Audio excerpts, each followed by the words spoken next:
வணக்கம் மக்களே, welcome to boost explorers. இந்த இடம் எங்கேயோ பார்த்த மாதிரி இருக்குல்ல? ஆமாங்க, நிறைய ஷூட்டிங் வந்து இங்கே எடுத்திருக்காங்க. இது வந்து நம்ம சென்ட்ரல் பக்கத்தில் ஈவினிங் பஜார் ரோடுன்னு ஒன்று இருக்குது. அங்கே வந்து இங்கே பார்த்தீங்கன்னா பாட்டாவில் 70% ஃப்ளாட் கிளியரன்ஸ் சேல் போட்டிருக்காங்க. 3 ஐட்டம் வாங்கினீங்கன்னா ஃப்ளாட் 70% ஆஃப் உங்களோட டோட்டல் பில்லேருந்து.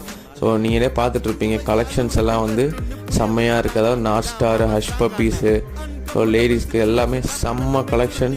நீங்கள் வாங்கினீங்கன்னா உங்களோட பில்லேருந்து 30% வந்து நீங்கள் வாங்குவீங்க. 70% ஃப்ளாட் ஆஃபருங்க, மிஸ் பண்ணிடாதீங்க. இது எத்தனை நாளைக்கு இங்கே இருக்கும்னு தெரியல, பட் அவங்களோட கான்டாக்ட் நம்பர் நான் வாங்கி வச்சுருக்கேன். அடுத்தடுத்து அவங்க இந்த தீபாவளிக்கான கிளியரன்ஸ் சேல் தான் அது. இப்போ அடுத்த ஃபெஸ்டிவலுக்கு ஒரு கிளியரன்ஸ் சேல் போடுவாங்க. அது எங்கன்றதை எல்லாருக்கும் நான் கண்டிப்பாக வந்து அதுவே ஒரு வீடியோவாக போடுறேன். அண்ட் நாங்கள் இங்கே என்னென்ன ஷூஸ், செப்பல்ஸ் வாங்கினோம், அது எவ்வளோ ரேட் ஆச்சுன்னு நான் உங்களுக்கு அப்டேட் பண்ணுறேன். மேலும் பல வீடியோக்கள் லைனில் சப்ஸ்கிரைப் பண்ணுங்கள், லைக் பண்ணுங்கள்.